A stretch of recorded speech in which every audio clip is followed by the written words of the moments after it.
बिस्मिल्लाहिर्रहमानिर्रहीम अस्सलामु अलैकुम वरहमतुल्लाहि वबरकातुहू। मैं हूं नसर खान बाबर और आप देख रहे हैं बाबर विलेज फूड। दोस्तों, उम्मीद करता हूं आप लोग खैरियत से होगी। अल्लाह आपको खुश रखे, आबाद रखे। दोस्तों, इस बड़ी ईद पर आप चपली कबाब ख़ुद घर पे बना सकते हैं। बाहर से इंतहाई क्रिस्पी और इंतहाई मज़ेदार और अंदर से इंतहाई जूसी और नरम मुलायम। तो बनाना इसका बिल्कुल आसान है। आप पहले से ये रेसिपी सीख लें तो ईद पर बनाना आपके लिए बहुत ही आसान होगा। तो चलिए रेसिपी स्टार्ट करते हैं। तो इसके लिए हमने ली है ये एक पाव कीमा है। आप ज़्यादा भी ले सकते हैं, वैसे भी ईद में लोग ज़्यादा बनाते हैं इसको। तो इसमें हमने आधा चम्मच नमक डाला है। तो सबसे पहले इसको अच्छी तरह हल करना है, मिक्स करना है और इसको तकरीबन 4 से 5 मिनट के लिए इसी तरह गूंदना है ताकि इसमें ये चिपचिपाहट पैदा हो जाए। तो चलिए इसके लिए अब मसाला तैयार करते हैं। तो मसाले में मेन चीज़ ये है खुश्क धनिया, ये साबुत धनिया है। अभी हम इसको थोड़ा दरदरा रखेंगे।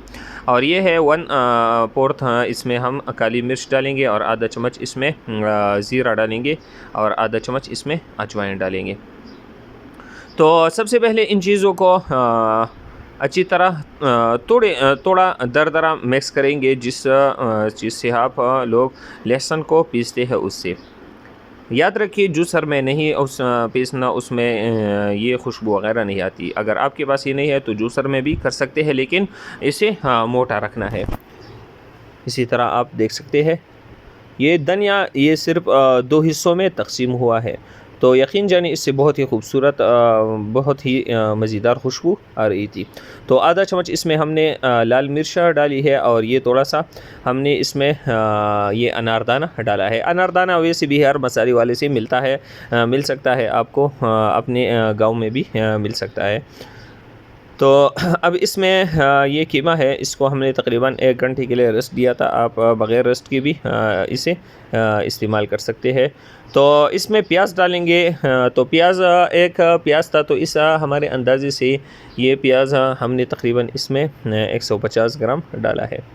तो इसको अच्छी तरह मिक्स करना है। प्याज से आपने पानी को अच्छी तरह निचोड़ना है, निकालना है, वरना फिर आपकी कबाब टूट जाएगी। तो ये मकई का आटा है, तो ये इसमें ज़रूर डालना है।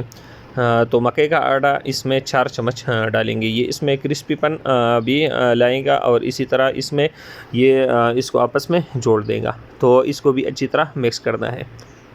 और ये है टमाटर। तो टमाटर 1 टमाटर इसमें तकरीबन डालना है, ज़्यादा नहीं डालना। और अब ये मसाला जो हमने इसके लिए स्पेशल कबाब मसाला बनाया था, तो अब इसमें ये डालेंगे। तो इन सारी चीज़ों को अच्छी तरह मिक्स करना है। इसे भी अच्छी तरह तकरीबन 3 से 4 मिनट तक इसे अच्छी तरह मिक्स करना है।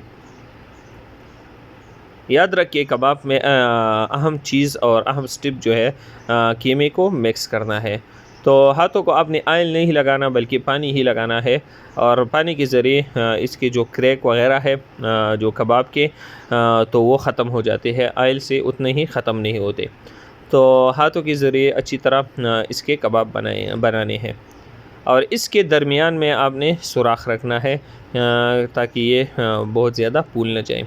तो दरमियान में एक सुराख रखना है और कढ़ाई में तेल अच्छी तरह गरम करना है। आप इसे गोश्त के जो चर्बी है, पेट है, उस के ऑयल में भी बना सकते हैं और आम घी और ऑयल में भी बना सकते हैं, बनस्पति। तो माशाल्लाह एक साइड से हमारा कबाब हो चुका है। तो बहुत ही मज़ेदार कबाब हमारे बन चुके हैं। इस ईद में भी आप इसी तरह ये कबाब ट्राई कर सकते हैं घर में। और ये मसाला बनाना भी इसका भी बहुत ही आसान है और खुशबू भी बहुत ही ज़बरदस्त इससे आ रही थी। तो ईद के लिए सबसे पहले आपने ये कबाब सीखने हैं और अपने लिए और अपने घर वालों के लिए, अपने बच्चों के लिए ये कबाब आपने ज़रूर बनाने हैं। तो माशाल्लाह आप देख सकते हैं कि कबाब हमारा कितना खूबसूरत, बाहर से क्रिस्पी और मज़ेदार, अंदर से इंतहाई जूसी और नरम मुलायम। तो अगर आज की वीडियो आपको पसंद आई तो वीडियो को लाइक करें और चैनल को सब्सक्राइब करें और वीडियो को अपने दोस्तों के साथ ज़रूर शेयर किया करें। अल्लाह हाफ़िज़।